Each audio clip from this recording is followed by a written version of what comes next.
What's the meaning of agriculturalist? Agriculturalist. Agriculturalist.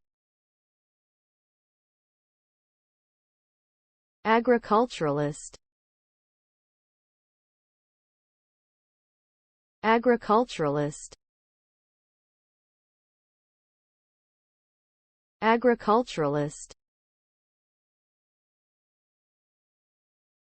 The term agriculturalist refers to an individual who is engaged in the practice of agriculture, which involves cultivating land for the production of crops, raising animals for food or other products, and managing farm operations.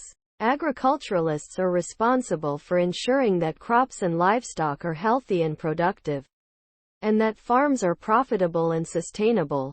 They may also be involved in research and development related to farming techniques and technologies.